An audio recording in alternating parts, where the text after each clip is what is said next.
everyone. Welcome to the Joint Task Force briefing. I'm Doug McGowen, Chief Operating Officer for the city and co-chair of the Joint Task Force, joined today by Dr. Bruce Randolph, Health Officer for Shelby County. We stopped these briefings about 1 month ago, and when we did, we said if things changed substantially, we would be back. And we are back, so that means things have changed substantially. All of you know the Delta variant is with us here in Shelby County, as it is in many places in the country. It's driving our new daily case rate to approximately 4 times what it was 1 month ago today. Our positivity rate with tests is about double what it was, and our hospitalizations are up pretty dramatically. Last month at this time, we had only 50 people in the hospital and 13 in the ICU. As of today, we have 162 people in the hospital with COVID and 56 people in the ICU, many of them on ventilators. That is a significant rise. That is all the more critical because our hospitals are already feeling the pressure of other conditions besides COVID that are causing our ICUs to be 96% utilized. So things have changed, and we will continue these briefings until we get back again to a place where we feel comfortable just providing general updates. So 2 things for me today I'd like to talk about are testing and vaccination. We haven't talked about testing for a while, but it's important for people to know your status, especially given the transmissibility of the Delta variant. You should not be dismissing any symptoms that you have and assuming they are something other than COVID. You should get tested. And if you haven't been tested in a while, I would encourage everyone to go get tested. We have testing available 7 days a week at locations all over the city and the county, and they are completely free.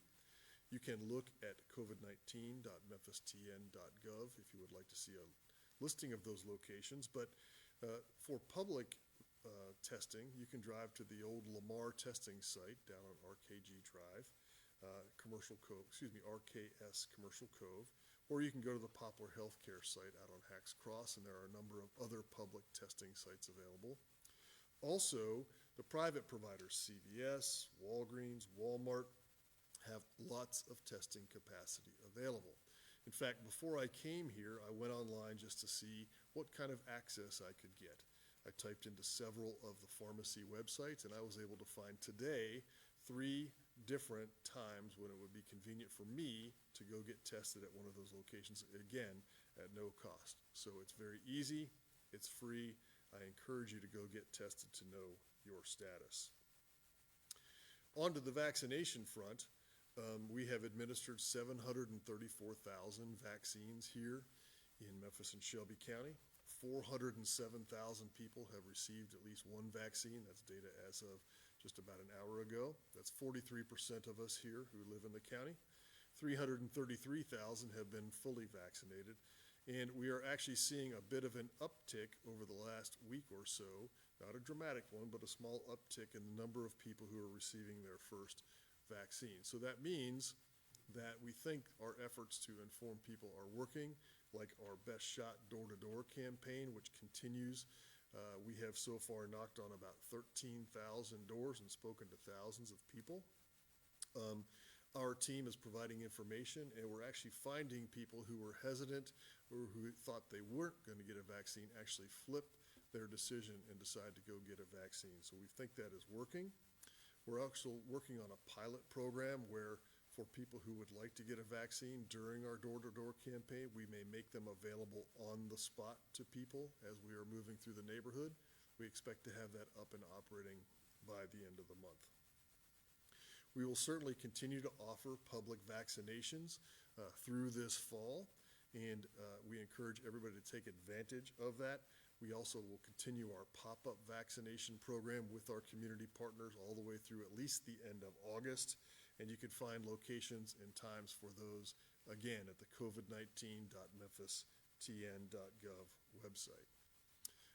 We have heard from the federal government that soon we expect children younger than 12, we don't know what the cutoff will be, may be eligible for 1 or more of the vaccines. And so as soon as we get that word, we will let you know, because we know there is some interest in the community for younger children to be vaccinated, but we don't have that word yet.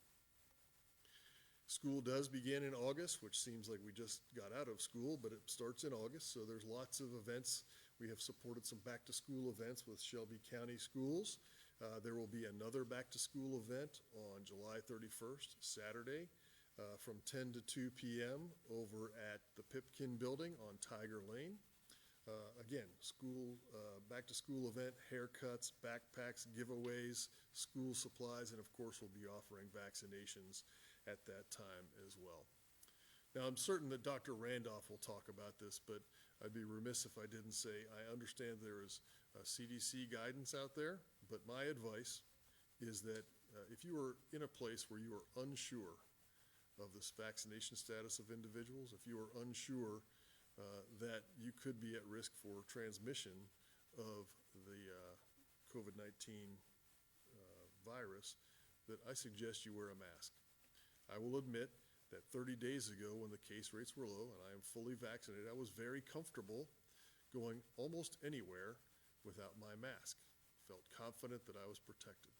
With the rise of the Delta variant, some of the breakthrough cases we are seeing, and the possibility of spread amongst people who you're close to, I just recommend that people wear a mask if you are in a place where there's lots of people and you're unsure of everybody's status. So with that, I'll turn it over to Dr. Randolph, and we'll make it available for questions when he's done.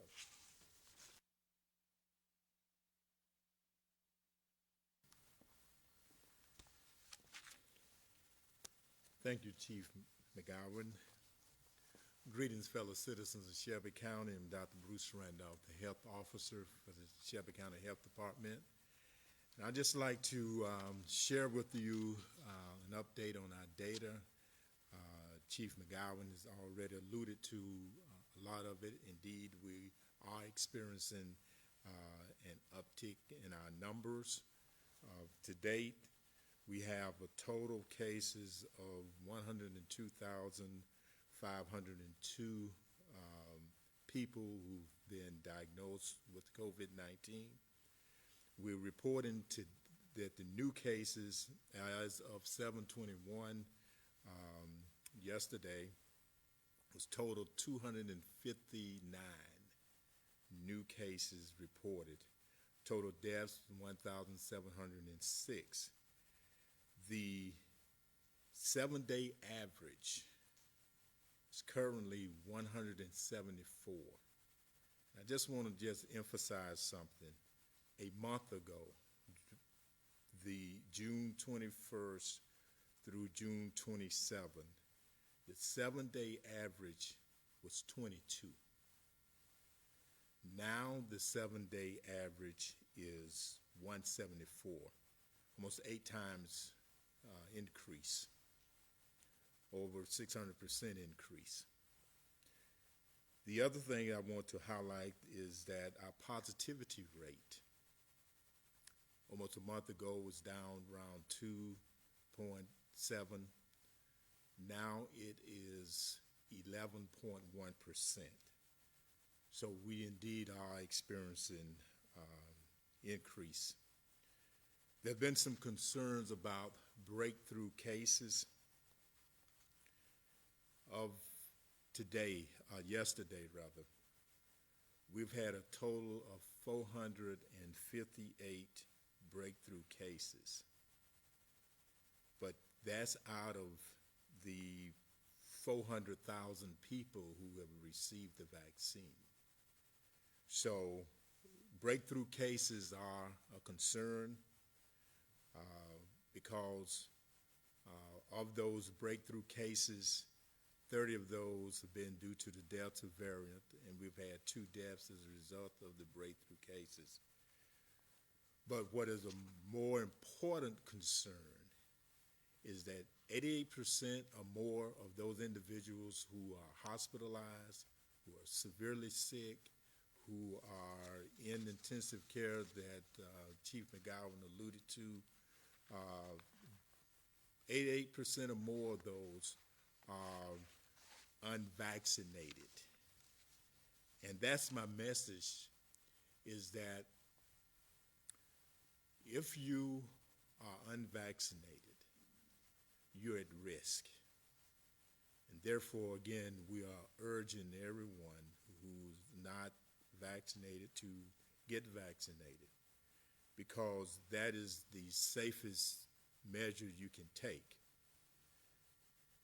If you're not vaccinated, then certainly we encourage you to practice the safety measures that we had implemented: wearing your mask, maintaining 6 feet separation, avoided crowded, poorly ventilated indoor spaces. And for those who are fully vaccinated, I would echo the recommendation. Of course, it's not a mandate or requirement, but if you are even fully vaccinated and you're in a poorly ventilated indoor place where it's crowded, you don't know the people, you don't know their status, it would be wise, in my opinion, for you to wear a mask for added protection. Certainly, again, it's not mandated, it's not required, but we do know that we've had breakthrough cases. The vaccine is not 100%, but the good news, though, is that if you happen to be fully vaccinated and you get infected again, you are less likely to experience severe illness, less likely to be hospitalized, and very much less likely to die. So that's the benefit of getting vaccinated. You can go, you can do things, be around people, and not be as concerned and fearful as you ought to be if you're not vaccinated. With that, I will stop and entertain any specific questions you may have. Alex Coleman, WREG.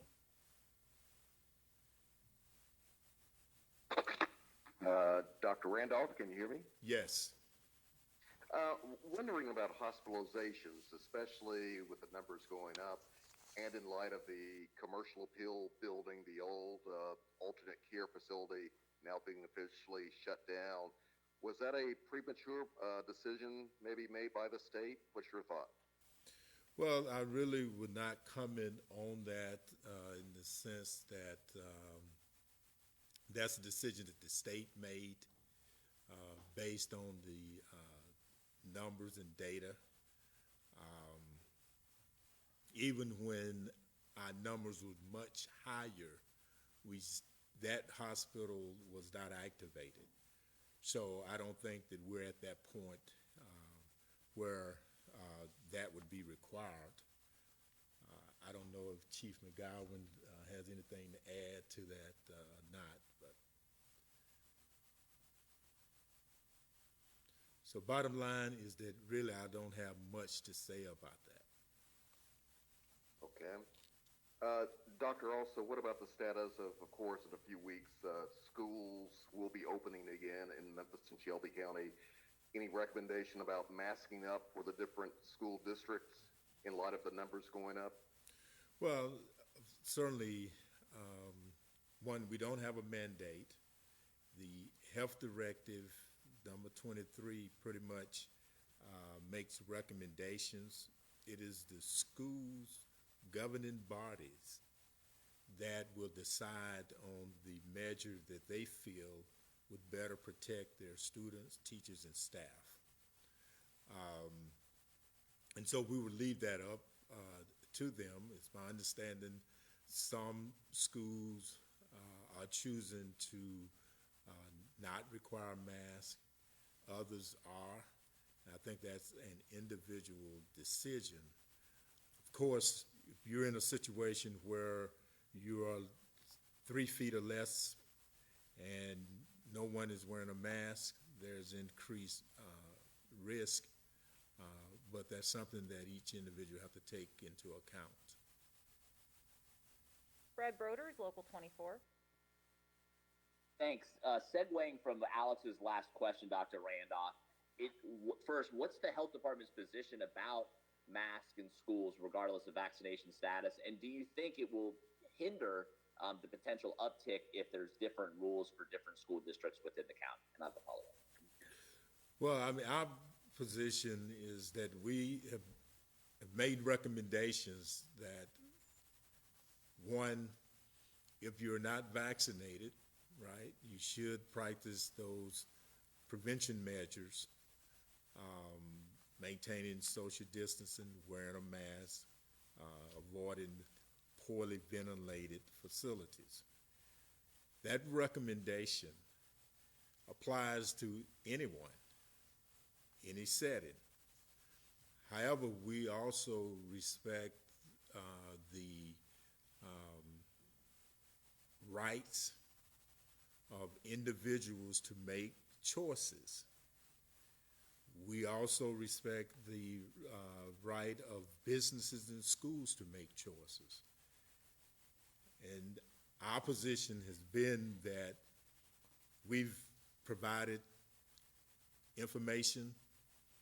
There's the vaccine available, there's testing available, there are adequate number of tools available that businesses, schools, individuals can make personal, individual choices about how they are going to protect their workers, employers, customers, and themselves.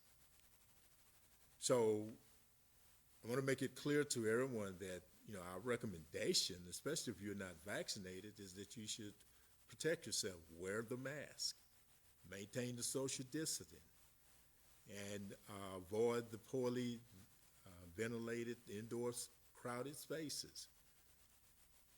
But it boils down to you making that decision to do that.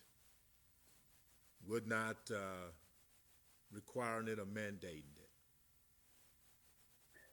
Thanks, Dr. Randolph. And as a follow-up, based on the metrics and the tripwires that you all are looking at, the path that we're going down, are we, to the public out there wondering, are we heading towards potentially some restrictions returning? I know we're halfway through the current directive. Well, we're not looking at tripwires. We're monitoring the data, following it closely, but a decision whether to institute any mandates or requirements would be something that would be made in collaboration with the stakeholders, policymakers, the task force, and we're not there yet. It's not really an issue of restrictions. The fundamental issue is vaccination. People got to get vaccinated. That's the point. It ain't, are we going to go back to the days of stay at home and wearing and closing businesses and what have you? That's not the issue. This problem can easily be resolved by more people rolling up their sleeves and receiving the shot. Simple as that. Mandy Rock, Fox 13.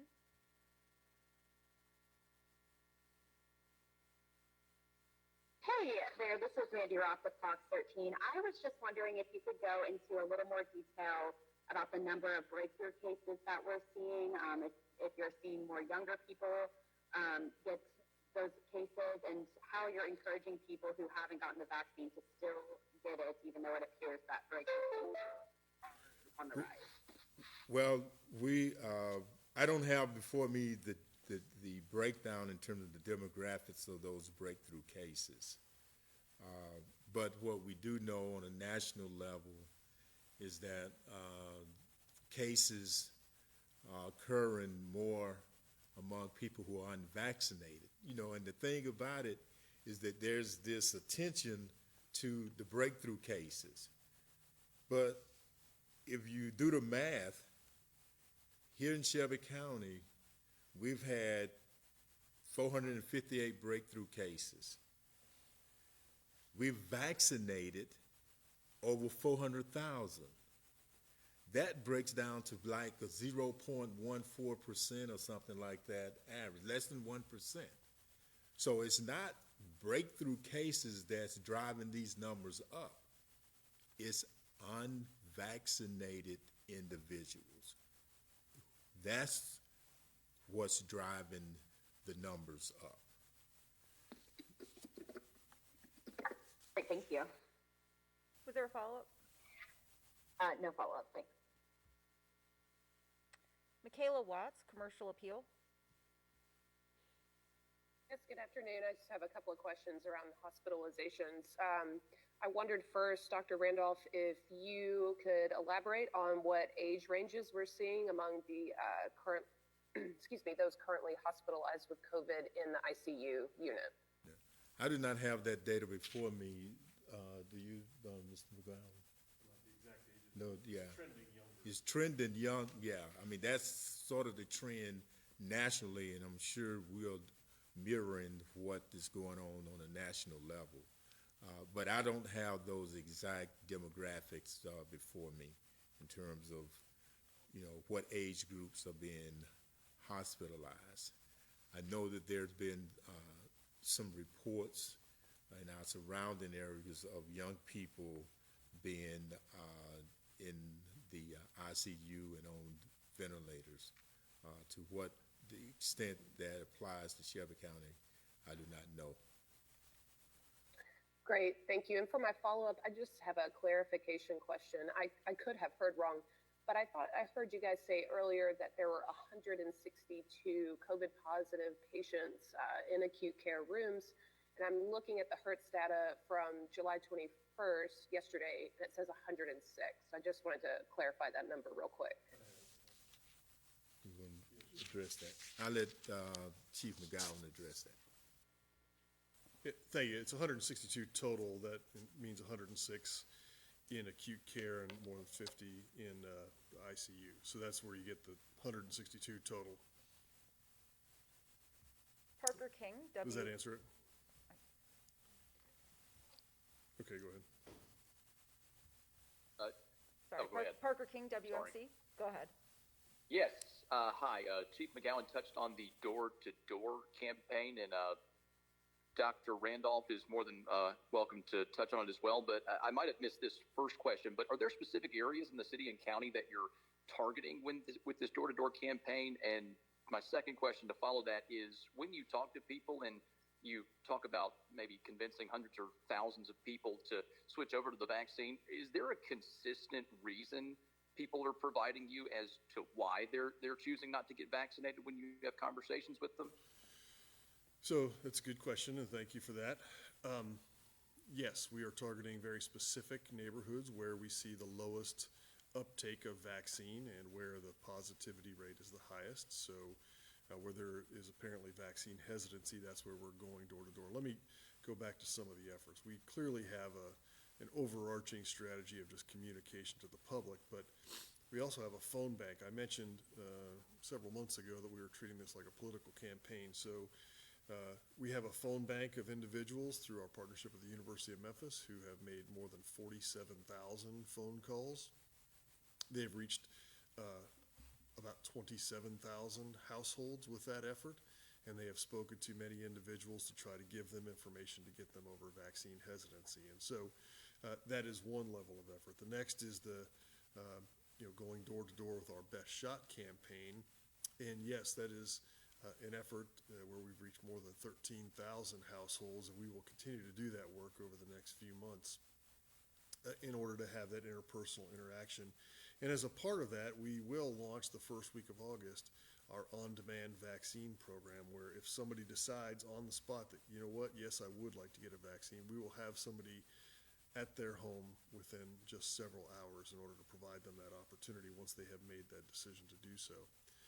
There are a number of reasons why people are not taking the vaccine. I'll let Dr. Randolph comment if he has any additional information, but typically it's distrust, it's misinformation, or people are just frightened by either a lack of information or information that they've heard that is scaring them. We just need to provide a whole body of information to individuals and let them make the very best choice. Dr. Randolph, any other reasons you're hearing? Okay.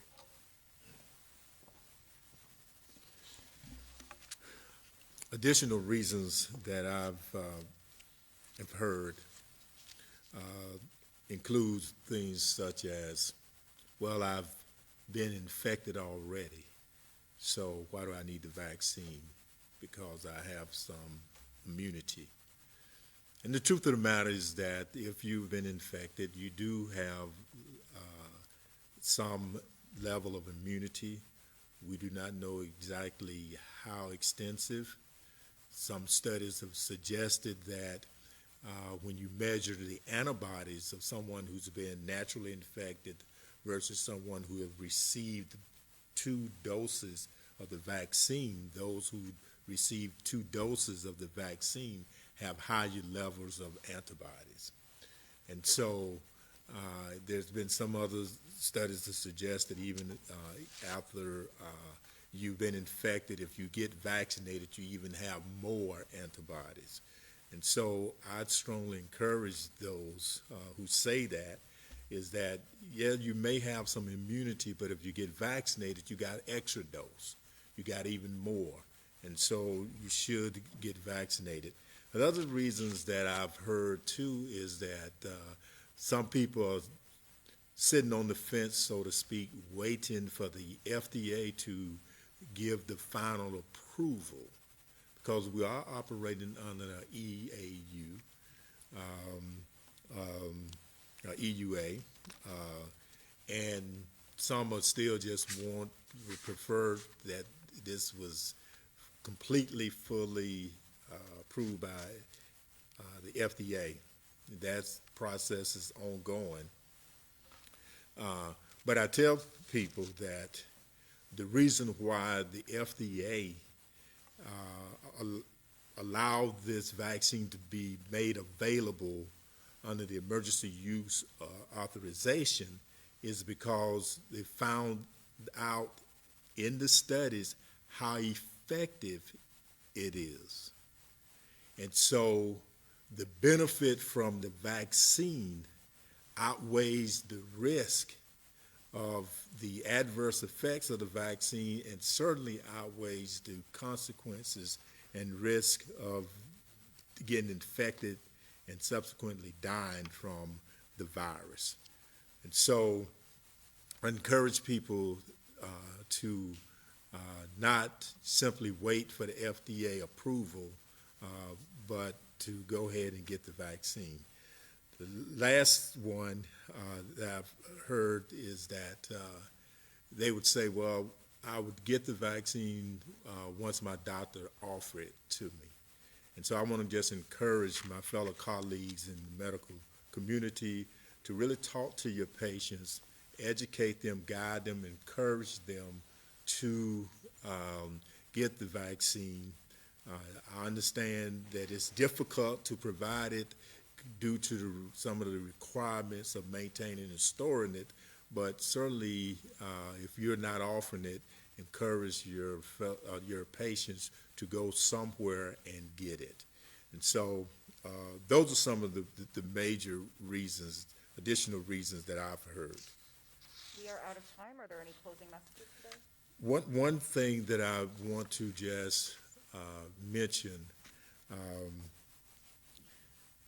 that I didn't mention earlier, there's been some talk about a new variant, the Lambda variant. And one thing I want to just remind people about, the variants, they will occur. They're due to mutations.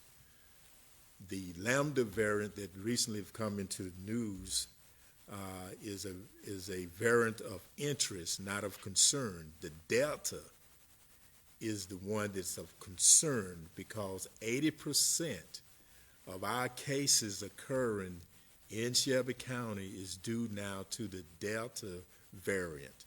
The Lambda variant has been reported. We've had one case reported yesterday, and that's it. But we have many of the Delta variants, and so we encourage you to get vaccinated, because that vaccine will protect you from the Delta variant and all the others. With that, I will close and ask that you be safe and get vaccinated. Thanks, everyone. We'll see you back here next week.